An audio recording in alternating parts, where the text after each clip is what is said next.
Hello दोस्तों, नमस्कार। आशा है आप अच्छे होंगे। मैं आज आपसे कुछ बातें करना चाहता हूँ।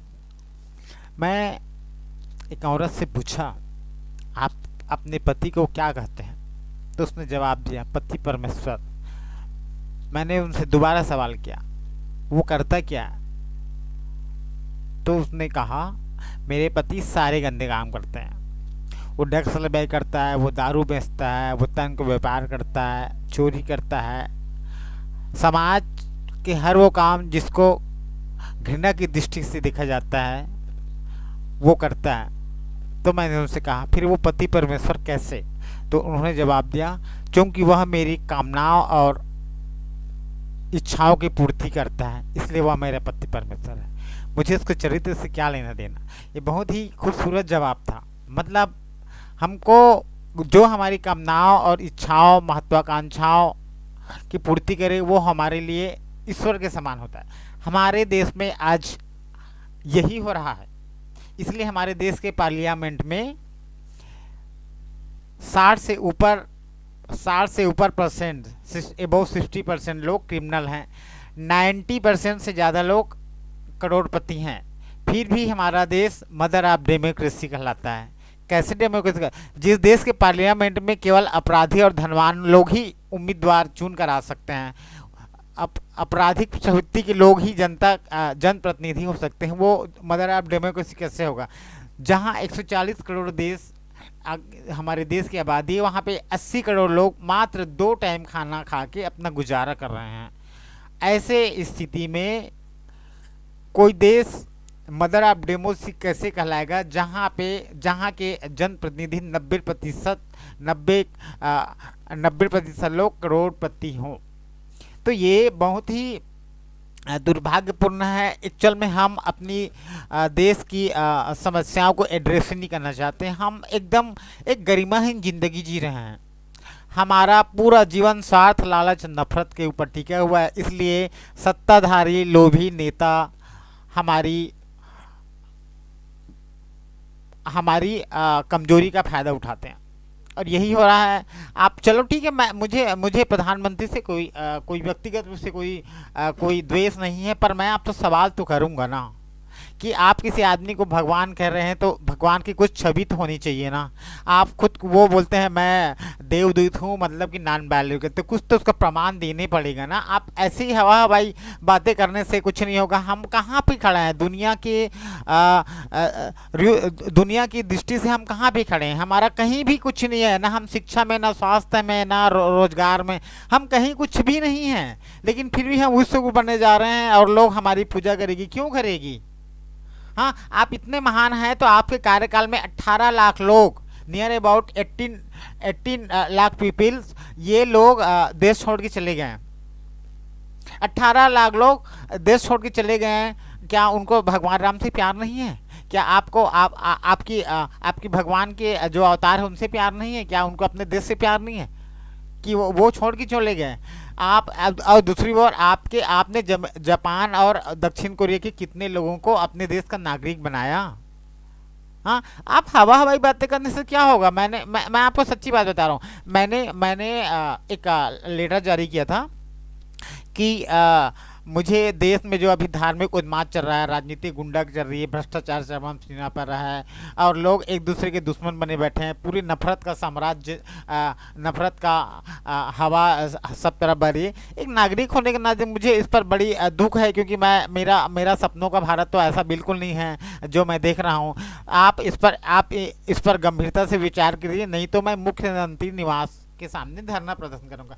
मैंने केवल यही लेटर जारी किया था और मुझे क्या मिला? जेल की सलाखें मिली। बताओ आप कैसे लोकतंत्र बना रहे हैं जहाँ पे आप अपनी अनिच्छा जाहिर नहीं कर सकते, आप एक प्रदर्शन नहीं कर सकते और प्रदर्शन करने के पहले आपको जेल जाना पड़ेगा। और दूसरी बार आपको पार्टी में कितने गुंडे हैं? भारतीय जनता पार्टी में ब्रिजभूषण शरण सिंह, कितने गंभीर आरोप है। ऐसे आरोप में कितने लोग जेल में सड़ रहे हैं। विजय शाह के ऊपर देशद्रोह का आरोप है। कितने लोग देशद्रोह में, एक लड़की, पुणे की लड़की को देशद्रोह में स्कूल के सेम केस, यही धारा उनके ऊपर लगी थी और उनको काले से निकाल दिया गया।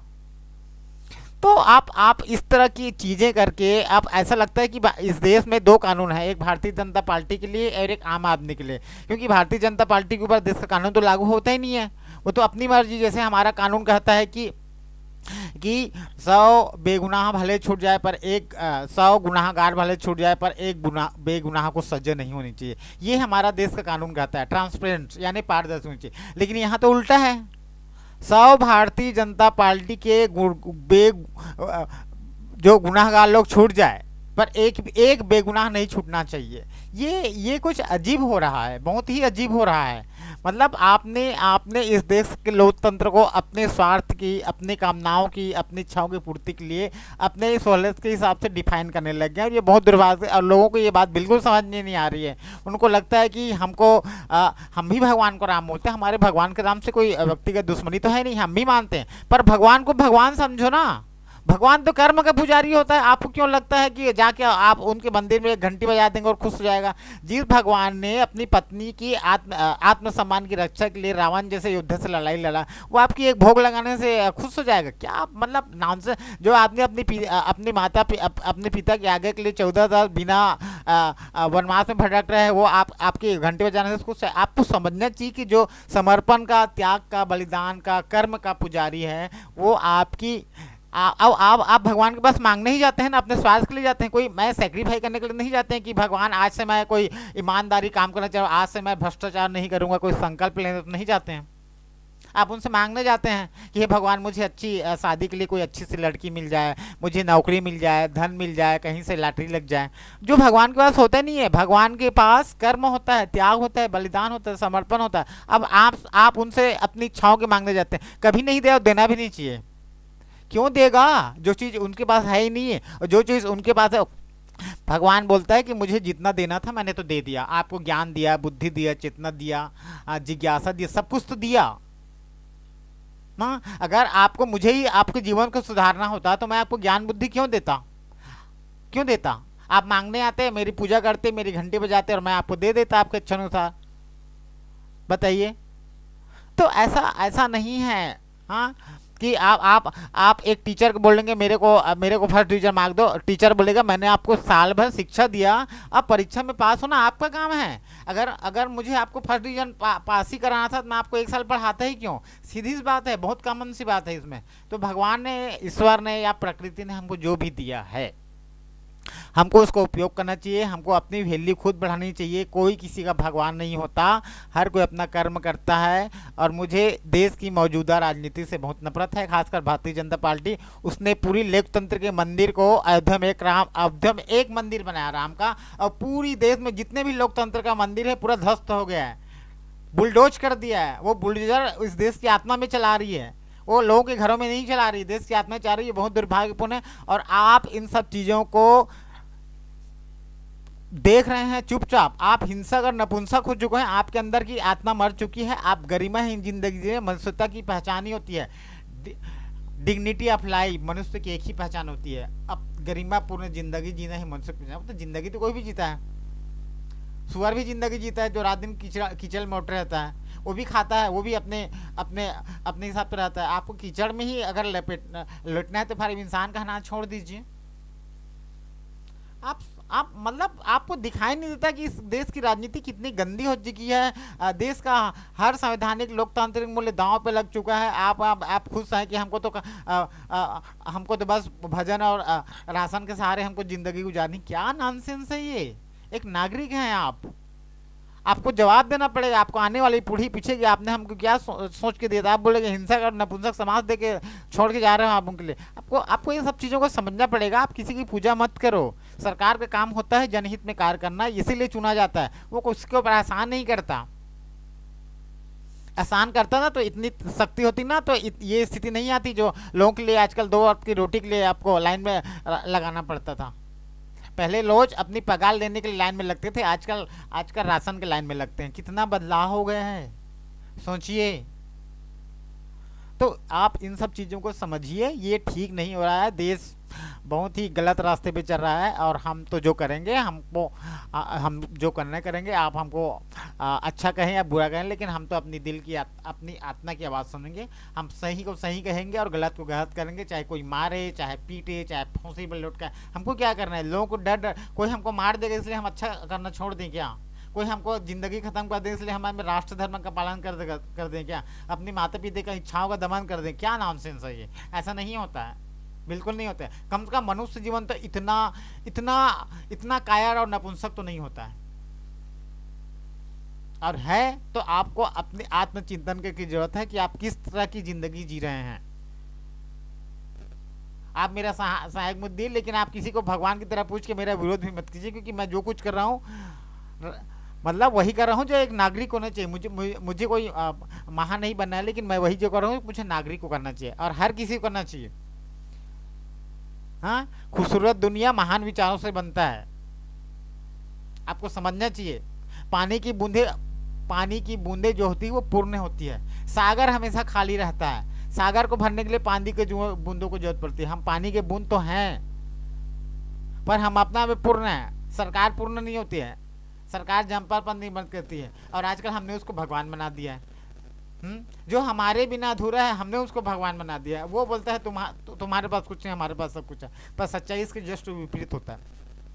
इसलिए मैं कहना चाहता हूँ कि कम से कम आप, स्वार्थी होना मनुष्य की प्रवृत्ति है, होते ही हैं, बट इतना भी मत हो कि आप अपने बेसिक एक आपका धर्म होता है उसको भी भूल जाए। एक मनुष्य होने का, एक नागरिक होने का कुछ तो आपको पहचान होनी चाहिए ना।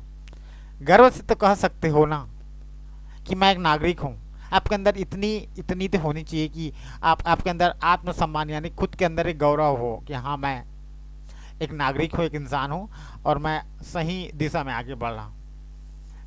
सोचिए, समझिए, अपने दिल की आवाज़ सुनिए, ज़्यादा बाहरी दुनिया पर प्रभाव मत कर दी, क्योंकि हमारी ज़िंदगी अंततः होती है। दुनिया को देख के हम अपने जीवन नहीं बना सकते। भगवान को अगर हर किसी को एकटा सेलिब्रिटी बनाना होता तो फिर बात ही क्या थी, सब कुछ चीज़ वही देता। प्रकृति का सम्मान करें, सीखिए, डाइवर्सिटी, असमानता होती है। किसी बगीचे की खूबसूरती केवल गुलाब फूलों से नहीं होती है, घास फूस से भी होती है, सुंदरता, हरियाली। इसलिए भगवान ने, ईश्वर ने या प्रकृति ने हमको बनाया है, तो हमको ये समझना पड़ेगा कि हमारी जिम्मेदारी क्या है। कोई ज़रूरी नहीं है कि आप बहुत बड़ी हस्ती बने तभी आपका नाम है, ज़रूरत नहीं है ना। बिना चुटकी भर नमक के सब्जी में स्वाद नहीं आता।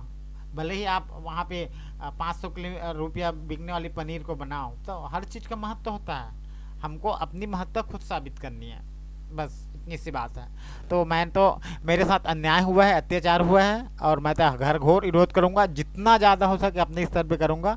और सरकार मारे, मोदी जी, भारतीय जनता पार्टी के गुंडे मारे पीटे, फांसी पर लटकाए और जेल भेजे, आई डोंट केयर। मैं वो काम करूंगा जिससे मुझसे खुशी मिलती है। तो मैं तो बिल्कुल दुनिया की परवाह नहीं करता, क्योंकि मुझे लगता है कि मैं सच के रास्ते पे चल रहा हूँ, सत्य और न्याय के रास्ते पे। अब वो कहा जाता है ना कि भीड़ जिस रास्ते पे चल रही है वो रास्ता सही हो, इस बात की कोई गारंटी नहीं होती। इसलिए आप लोगों की परवाह करना बंद कर दीजिए। मैं तो बिल्कुल नहीं करता, बिल्कुल नहीं करता, क्योंकि मैं देश की परवाह करता हूँ, अपने विचारों की परवाह करता हूँ, अपनी अपनी अपने सपनों की परवाह करता हूँ। तो मैं दुनिया की परवाह क्यों करूँ? दुनिया, फिर मैं चाहता हूँ कि हम एक अच्छे समाज रहें जहाँ पे सब अच्छे रहेंगे, वहाँ पे कोई दिक्कत ही नहीं होगी।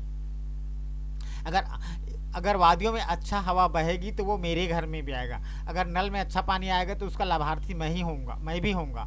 तो हम जब एक अच्छा इन्वायरमेंट तैयार करेंगे, अच्छा समाज बनाएंगे, अच्छा देश बनाएंगे, तो उसका फ़ायदा मुझे भी मिलेगा ना। कोई मैं अपने या कोई किसी के लिए अपने लिए, सब कुछ अपने लिए नहीं थोड़ी ना होता है। हम कुआं खोदते हैं तो क्या हम अपने प्यास के लिए होते हैं क्या? कुआं का पानी तो सबके लिए होता है, सीधी सी बात है। तो आपकी अच्छाई भले आप अपने लिए करते हो, लेकिन अच्छाई सूरज की रोशनी के समान होता है, जो सबको रोशन करता है, हर अंधेरे को दूर करता है। फूलों की खुशबू के समान तो है, जो हर दुर्गंध को मिटा देता है। आप अच्छा काम करेंगे तो उसका सकारात्मक प्रभाव ऑटोमेटिकली देश पर पड़ता है, समाज पर पड़ता है, भले आप उसके लाभार्थी डायरेक्टली हो या ना हो। ये एक सच्चाई है। तो मैं यही कहना चाह रहा हूँ कि हमें एक इंसान और नागरिक के रूप में अपनी भूमिका स्पष्ट करनी चाहिए। जय हिंद।